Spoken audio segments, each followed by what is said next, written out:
Good morning, students. In the last class, we have discussed about thermodynamic quantities, heat, work, internal energy. Now, today our next topic is first law of thermodynamics. देखिए, first law of thermodynamics is basically the law of conservation of energy. According to this, energy can neither be created nor destroyed, although it may be converted from one form of energy to another. देखो, first law of thermodynamics ये कहते हैं कि जो energy होती है वो कभी भी डिस्ट्रॉय नहीं होती और ना ही उसे क्रिएट किया जाता. टोटल जो एनर्जी होती है सिस्टम प्लस सराउंडिंग की वो क्या रहती है? कांस्टेंट. अगर आपका कोई सिस्टम है, ये आपका कोई सिस्टम है और इसके चारों तरफ जो सराउंडिंग है, तो total energy of system plus surrounding is constant, remains constant.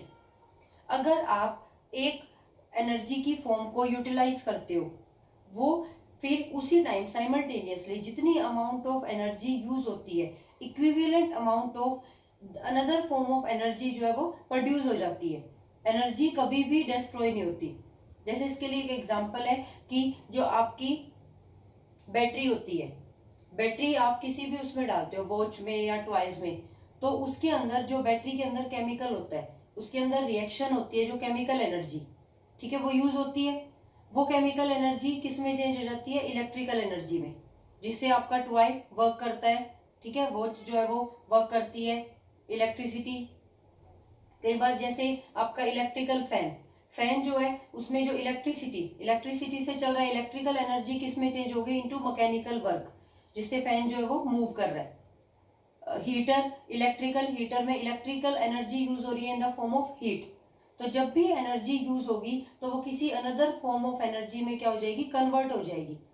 तो अकॉर्डिंग टू दिस जो टोटल एनर्जी रहेगी सिस्टम और सराउंडिंग की वो क्या रहती है? कांस्टेंट. कभी भी जो एनर्जी है वो डिस्ट्रॉय नहीं होती. अब जो इसका मैथमेटिकल एक्सप्रेशन है वो आपको मैंने कराया था. Delta U change in internal energy is equal to Q plus W. This is a mathematical expression of first law of thermodynamics. The total energy change of the system, जो energy change होता है किसी भी system का, वो equal होता है sum of heat absorbed by the system and work is done on the system. This is a mathematical expression of first law of thermodynamics. और आपको एक और पॉइंट पता होने चाहिए. देखिए बेटा, यहाँ पे इंटरनल एनर्जी, ये यू क्या है? Internal energy. इंटरनल एनर्जी क्या होती है? The energy stored within the system. Internal energy is not a single energy, it is a sum of large number of energies. Electronic energy, nuclear energy, bond energy, kinetic energy, potential energy, इन सभी energies का सम है. तो इस इतनी ज्यादा energies का सम है कि इसकी एब्सोल्यूट वैल्यू आप कभी भी डिटरमाइन नहीं कर सकते. आप ये पॉइंट नोट कर लीजिए कि एब्सोल्यूट वैल्यू, एग्जैक्ट वैल्यू जो है इसकी कैन नॉट बी डिटरमाइंड. इसकी एग्जैक्ट वैल्यू डिटरमाइन नहीं हो सकती because internal energy is a sum of large amount of energies. किसी भी सिस्टम के अंदर जो मॉलिक्यूल्स हैं उनके आपस में जो इलेक्ट्रॉन्स की आपस की एनर्जी है, ठीक है, उनकी जो स्पीड है, उनके जो बीच में बॉन्ड्स हैं, उनके बीच में जो एनर्जी है, उनको तोड़ने के लिए कितनी एनर्जी लगेगी, वो वाली energy, kinetic energy of molecules, potential energy, सबका सम है. तो it can not be determined experimentally. तो ये तो हो गया फर्स्ट लॉ के बारे में. अब हम नेक्स्ट थर्मोडायनेमिक क्वांटिटी की बात करते हैं, एंथैल्पी. तो आप हेडिंग डालिए एंथैल्पी. एंथैल्पी को H से भी डिनोट करते हैं, सिंबल है H.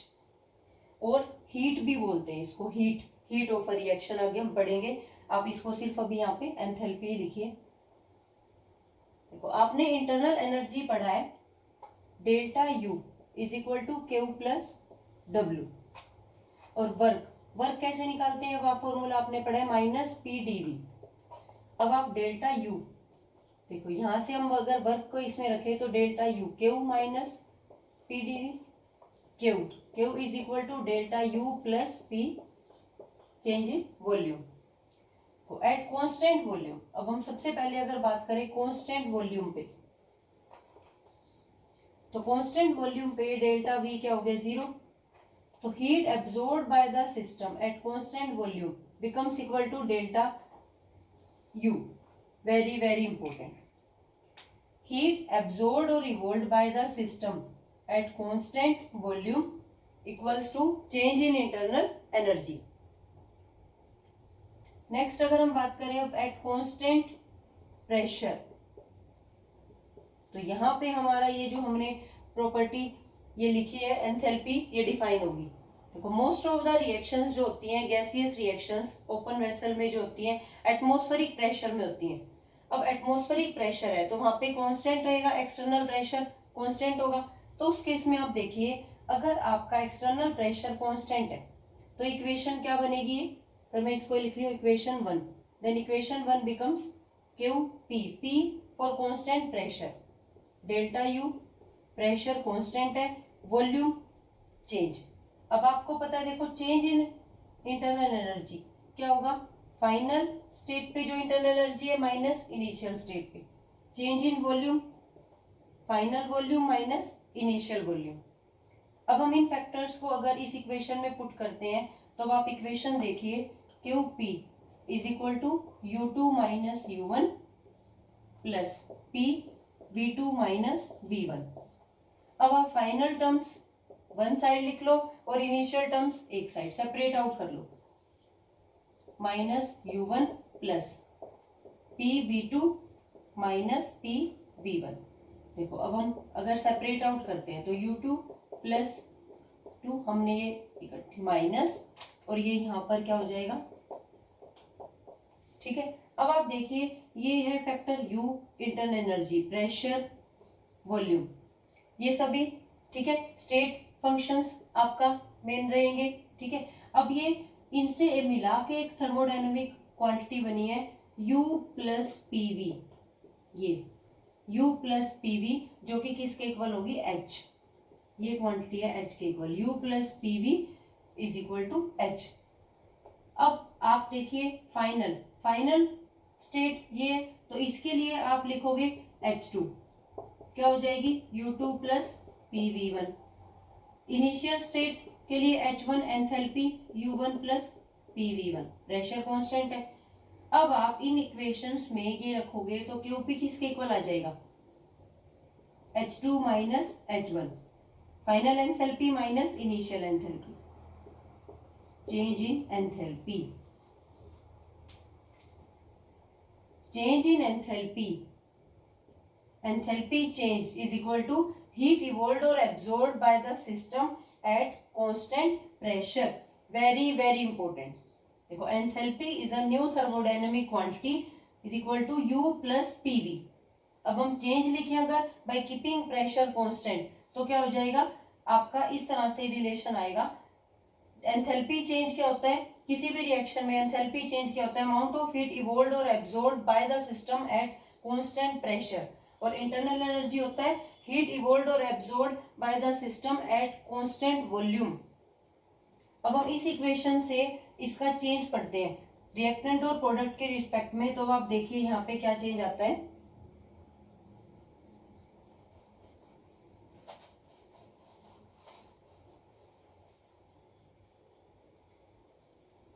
UH is equal to U plus PV. अब आप इनिशियल और फाइनल स्टेट्स के साथ चेंज की फॉर्म में लिखोगे तो आपकी इक्वेशन बनेगी delta H becomes equal to delta U plus P delta V. Very very important, ये इक्वेशन बहुत इंपॉर्टेंट है. This equation relate the internal energy with enthalpy, relationship between enthalpy change and internal energy change, keeping pressure constant. Delta H becomes equal to delta U plus P dV. अब इसको हम आप इसमें देखिए इसकी हम एक और फॉर्म ड्राइव कर सकते हैं.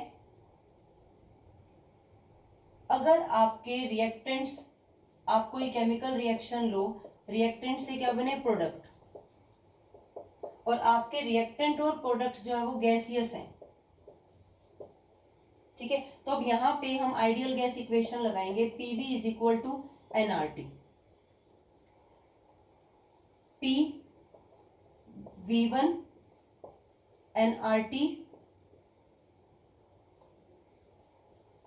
N1 number of moles of reactant, volume of reactant, gaseous reactant. Final product की volume V2, number of reactants N2. Number of moles of reactant, number of moles of product, volume of gaseous reactant, volume of gaseous product. Finally ये बना है हमारा, तो final state हमारी ये होगी और इनिशियल ये होगी. अगर आप अब चेंज लें PV2 माइनस PV1 तो क्या हो जाएगा RT. अब आप प्रेशर को कॉमन रख लो, V2 minus V1 N2 minus N1 RT. अब यहां से चेंज इन वॉल्यूम किसके इक्वल आ जाएगा, change in number of moles RT gaseous. अब यहाँ पे PdV की जो ये यहाँ से आए इस फॉर्मूले में पुट करो तो आपके पास एक अनदर फॉर्म में इक्वेशन आ जाएगी, delta H becomes equal to delta U plus delta Mg RT. This equation is used only for gaseous reactant और product. Very very important both these equations. देखिए यहां पर आप देखिए सभी फैक्टर्स को अगर लिखें तो डेल्टा H क्या है, enthalpy change, enthalpy change. Delta U है इंटरनल एनर्जी चेंज,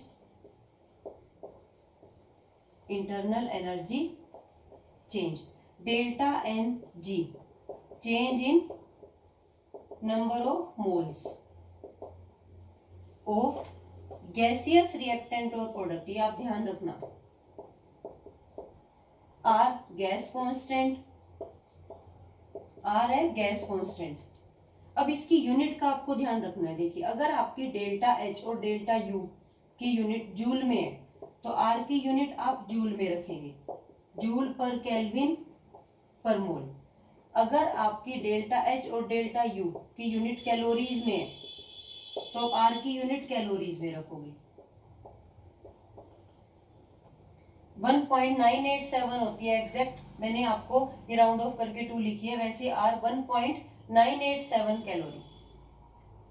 अब T क्या है, टेम्परेचर. T है टेम्परेचर.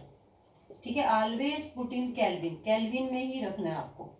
यहां पर आकर आपको डिग्री सेल्सियस में दिया है तो आपको केल्विन में रखना है. अब आपके पास, अब आप देखिए ये दोनों इक्वेशन जो है बहुत इंपॉर्टेंट है. इनसे रिलेटेड न्यूमेरिकल्स भी आपके सिलेबस में जो आपको करने हैं. अब एक और हम पढ़ते हैं कि किस कंडीशन पे, एक क्वेश्चन यहाँ से आता है कि किस कंडीशन पे enthalpy change becomes equal to internal energy change. Under what condition delta H becomes equal to delta U. तो आप बताइए किस कंडीशन पे डेल्टा H डेल्टा U के इक्वल हो सकता है, वो कंडीशन देखिए. अब आपके पास इक्वेशन है delta H becomes equal to delta U plus PdV, और एक आपके पास इक्वेशन है RT. तो अब आप देखिए सबसे पहला, if no change in volume take place.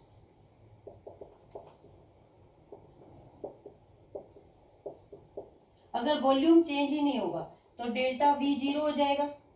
उस कंडीशन पे क्या हो जाएगा, डेल्टा H जो है वो डेल्टा U के इक्वल हो जाएगा.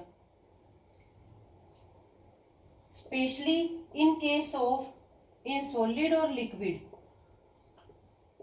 चेंज इन वॉल्यूम क्या होता है, वो बहुत ही कम होता है, नेग्लिजिबल होता है. चेंज इन वॉल्यूम इतना नेग्लिजिबल होता है कि उसमें ये फैक्टर कट जाता है और delta H becomes equal to delta U. If gaseous reactant and products are involved. देखो गैसियस रिएक्टेंट और प्रोडक्ट तो हो but no change in number of moles. Number of moles में चेंज ही ना हो. अगर नंबर ऑफ मोल्स में चेंज ही नहीं होगा तो जो डेल्टा Ng है, change in number of moles, वो 0 हो जाएगा, मतलब वो होगा ही नहीं. तो वहां पर भी क्या होगा, delta H becomes equal to delta U. जैसे आपको मैं एक रिएक्शन लिखूं, अगर आपको कहीं H2 gas plus Cl2 gas give 2 HCl gas.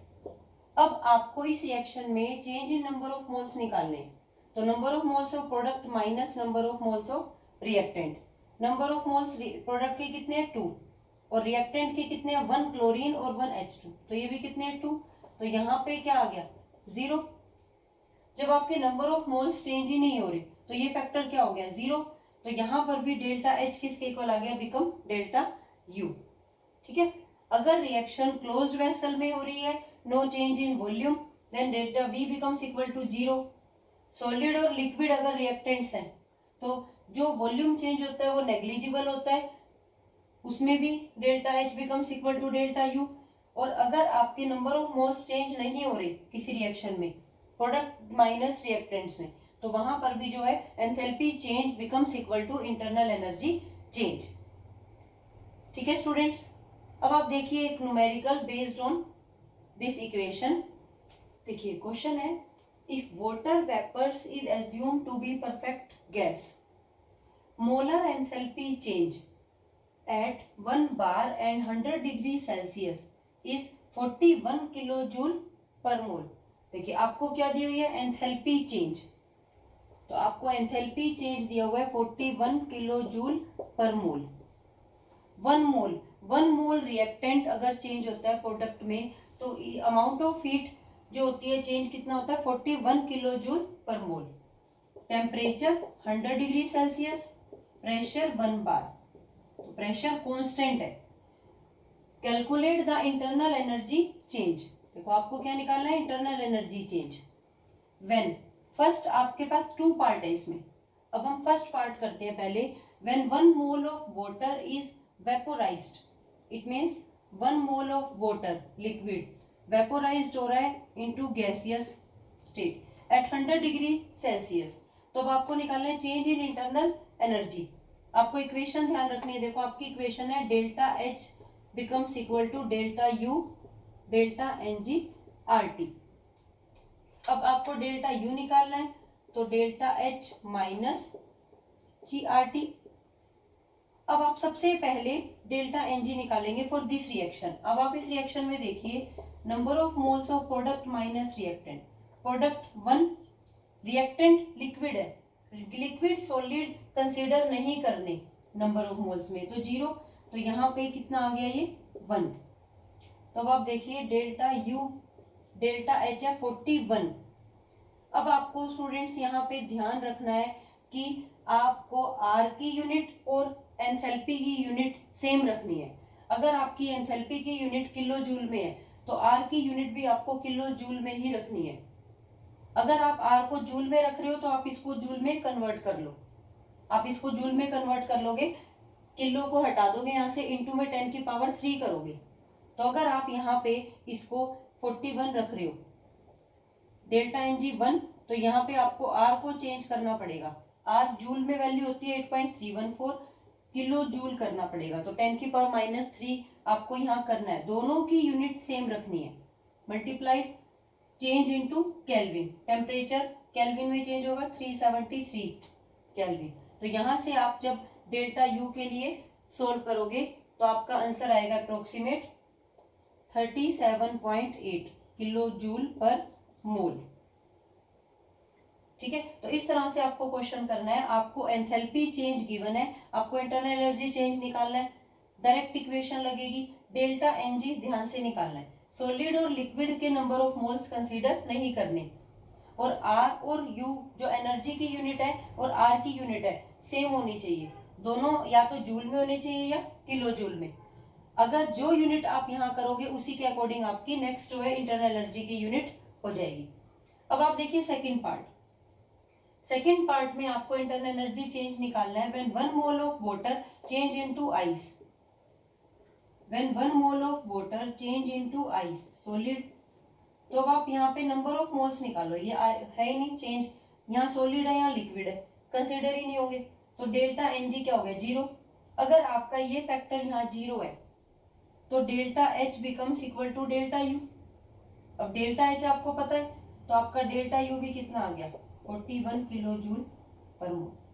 तो अब आपको इसमें कोई कैलकुलेशन नहीं करनी, ये आपका डायरेक्ट सोल्व हो गया। तो ये आपका एनसीईआरटी का सॉल्व एग्जांपल है बेस्ड ऑन दिस इक्वेशन। इसी तरह से आपके एक्सरसाइज में भी जो क्वेश्चंस हैं वो आपको प्रैक्टिस करने हैं। नेक्स्ट टॉपिक, अब आप हेडिंग डालिए heat of a reaction. Enthalpy of a reaction, enthalpy of reaction और हीट ऑफ रिएक्शन। देखिए आपने प्रीवियस क्लासेस में 2 टाइप की रिएक्शंस पढ़ी हैं, exothermic reaction and endothermic reaction.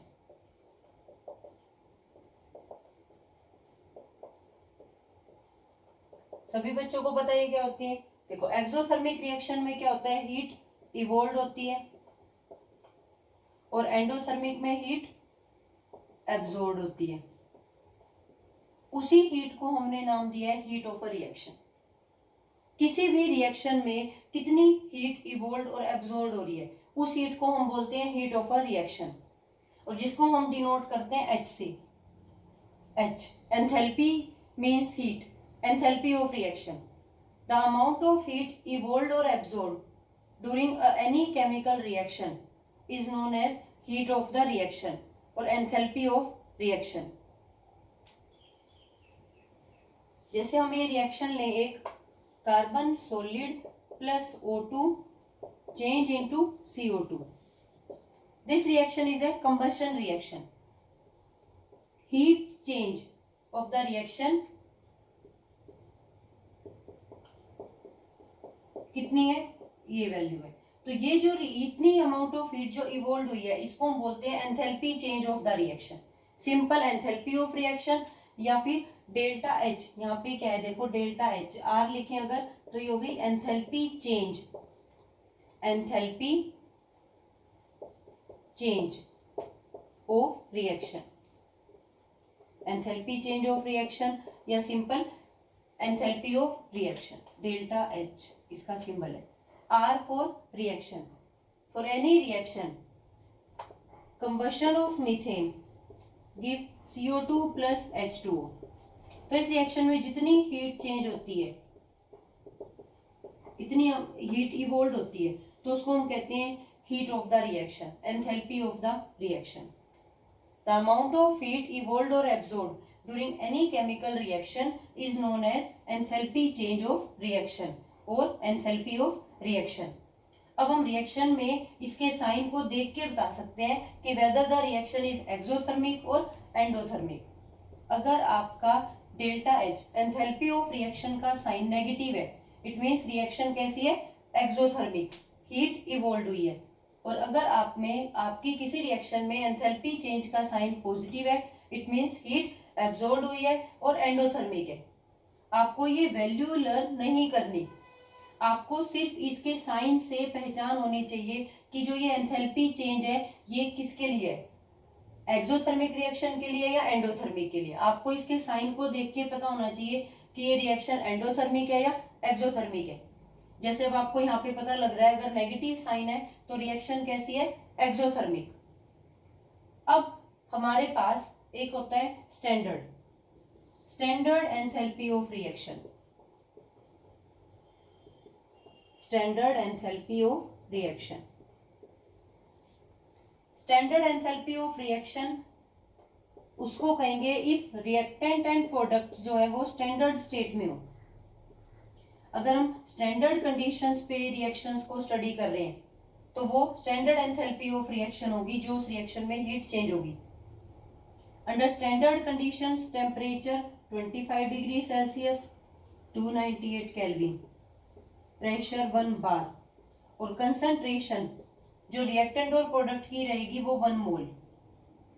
When 1 mole of reactant change into a product, then amount of heat change under standard condition known as standard enthalpy of reaction।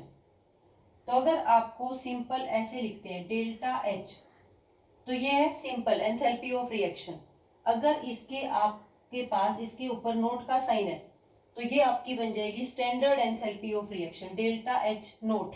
ये जो ऊपर हमने small zero लगाई है इसको हम नोट बोलते हैं। स्टैंडर्ड इसके लिए, स्टैंडर्ड के लिए standard enthalpy change of the reaction या फिर स्टैंडर्ड एंथैल्पी ऑफ रिएक्शन।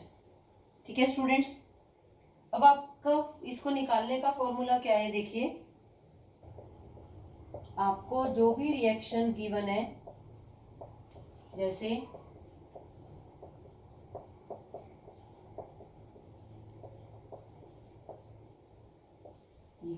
तो अब आपको अगर इस रिएक्शन की एंथैल्पी निकालनी है, enthalpy change of the reaction, तो अब आपके पास ये फॉर्मूला होगा। अब आप हमेशा ध्यान रखना, ये आप नोट कर लीजिए, किसी भी रिएक्शन की ओवरऑल एंथैल्पी निकालनी है, enthalpy change of the reaction, तो sum of enthalpy of formation of product minus sum of enthalpy of formation of reactant, sum दोनों का सम होगा। तो आप इसको समेशन की फॉर्म में लिखेंगे, sum of enthalpy of formation of product, जितनी प्रोडक्ट्स की है, minus summation of sum of enthalpy of formation of reactant, ये होगा। वेरी वेरी इंपॉर्टेंट, बहुत इंपॉर्टेंट है ये फॉर्मूला, इसको मैं अभी बता रही हूँ, देखियो समझा रही हूँ अच्छे से। ये साइन बना है समेशन के लिए,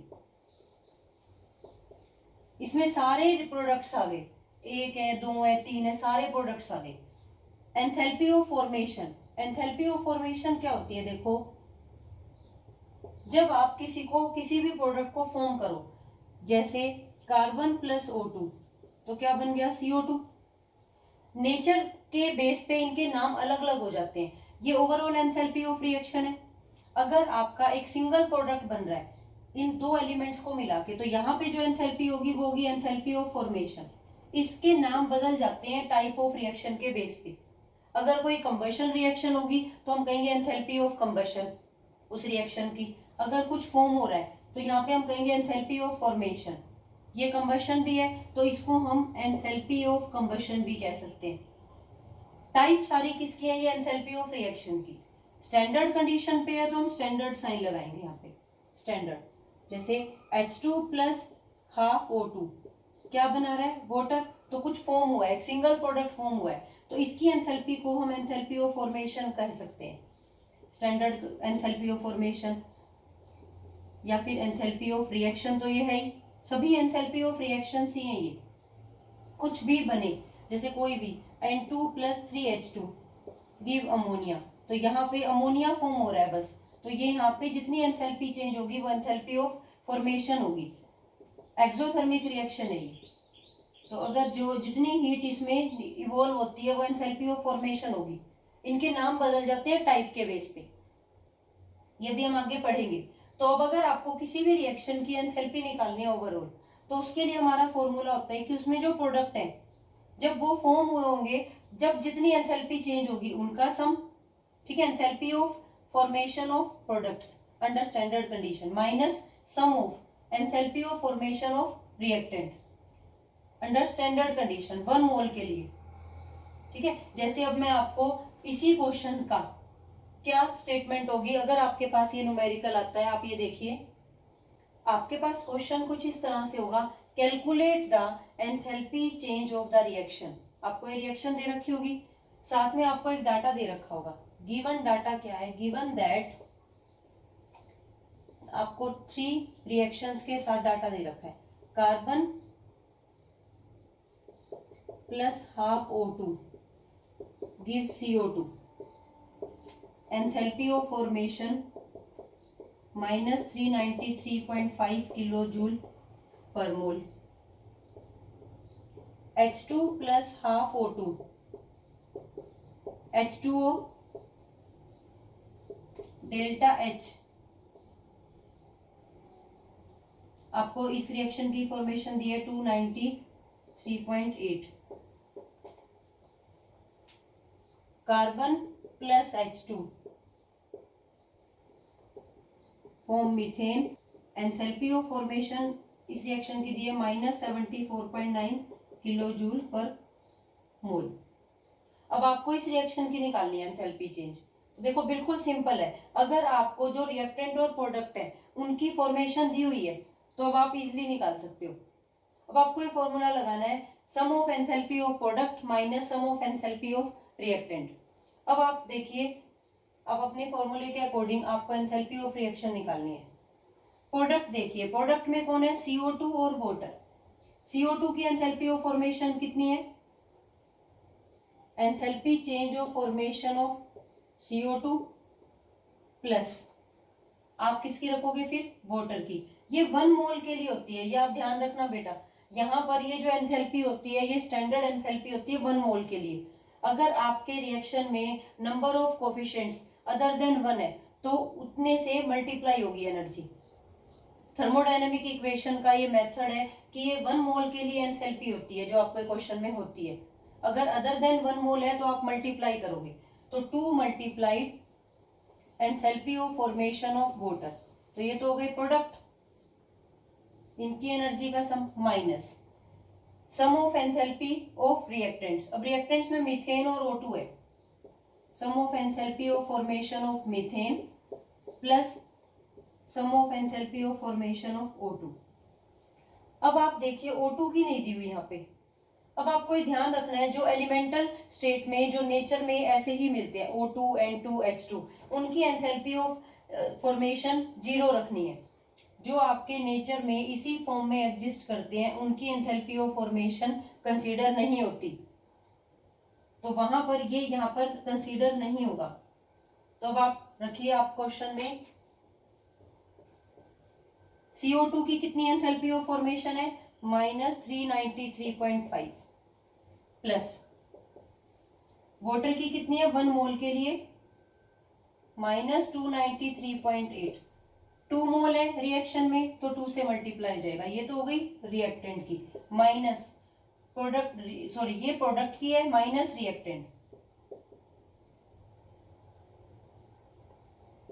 अब आप इसको सोल्व करेंगे तो आपके पास जो ओवरऑल रिएक्शन है उसकी एंथैल्पी आ जाएगी किलो जूल पर मोल।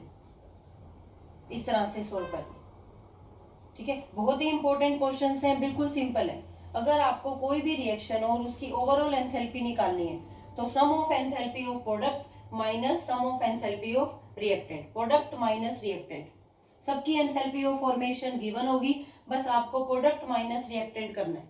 और एक ये बात ध्यान रखनी है, 1 मोल के लिए दे रखी है आपको, आपकी बैलेंस रिएक्शन में जितने मोल्स हैं आप एनर्जी को उससे मल्टीप्लाई करोगे। अगर कोई नेचर में जिस स्टेट में मिलता है उसी तरह से आपका मोलिक्यूल है तो उसकी एंथैल्पी ऑफ फॉर्मेशन 0 होगी। अब आपको क्वेश्चन, एक तो टाइप ये है कि आपको रिएक्शन की एंथैल्पी निकालनी, एक इसमें सेकंड टाइप क्या होती है, आपको रिएक्शन की एंथैल्पी दे रखी हो और आपको किसी एक रिएक्टेंट और प्रोडक्ट की फॉर्मेशन निकालनी हो, तो ये भी हो जाएगा। सेम फॉर्मूला आप लगाओगे, यहाँ पे एंथैल्पी ऑफ रिएक्शन गिवन होगी, आपको किसी एक रिएक्टेंट की या प्रोडक्ट की आपको फॉर्मेशन निकालनी। जैसे अगर आपको यहाँ पे CO2 की एंथैल्पी ऑफ फॉर्मेशन कैलकुलेट करनी होती तो आप CO2 की निकाल लेते सेम फॉर्मूला ट्रेस करके, तो इस तरह से आपको करनी है, ठीक है। तो आज मैंने आपको 2 एंथैल्पीज कराई, एंथैल्पी ऑफ रिएक्शन और एंथैल्पी ऑफ फॉर्मेशन। इसी तरह से नेचर के बेस पे अलग अलग नेचर जो होता है रिएक्शन का, इनके नाम बदल जाते हैं, इस एंथैल्पी के नाम बदल जाते हैं।